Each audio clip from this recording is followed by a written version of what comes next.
બોલો શું થાય છે? બસ કઈ નહીં સર, 2-3 દિવસથી ચેસ્ટ પેન બહુ થાય છે. છાતીમાં દુખે છે? છાતીમાં દુખે છે. એક કામ કરીએ, ઈસીજી જોઈ લઈએ અને જરૂર લાગે તો ઇકો કરી લઈએ. ECG ને ઇકો કરવું પડશે સાહેબ? કોઈ ગંભીર બીમારી તો નહીં હોય ને?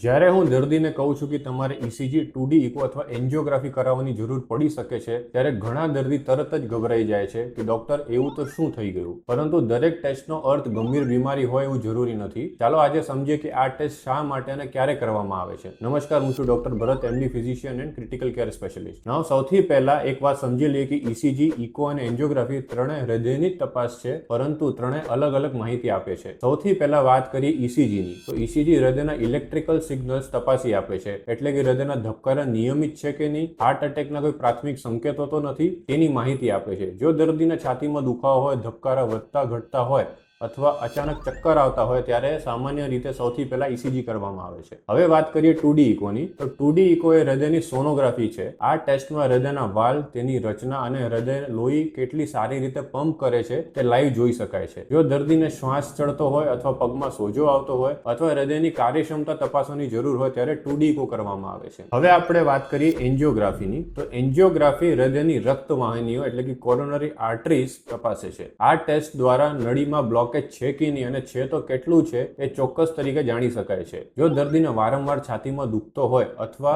હાર્ટ એટેકની શંકા હોય અથવા ઇસીજી અને અન્ય ટેસ્ટમાં કોઈ ગંભીર સમસ્યાઓના સંકેત દેખાતા હોય, ત્યારે એન્જિયોગ્રાફી કરવાની સલાહ આપવામાં આવે છે. કયો ટેસ્ટ કરાવો એ તમારા લક્ષણો અને ડોક્ટરની તપાસ ઉપર આધારિત હોય છે, તેથી જાતે કોઈ ટેસ્ટ કરાવવાની નિર્ણય ના લો. જો તમને આ માહિતી ઉપયોગી લાગી હોય તો આ વિડીયો તમારા પરિવાર અને મિત્રો સાથે જરૂર શેર કરો. હૃદય સંબંધિત કોઈ પણ તકલીફ હોય તો સમયસર હોસ્પિટલની મુલાકાત લેવી જરૂરી. Thank you.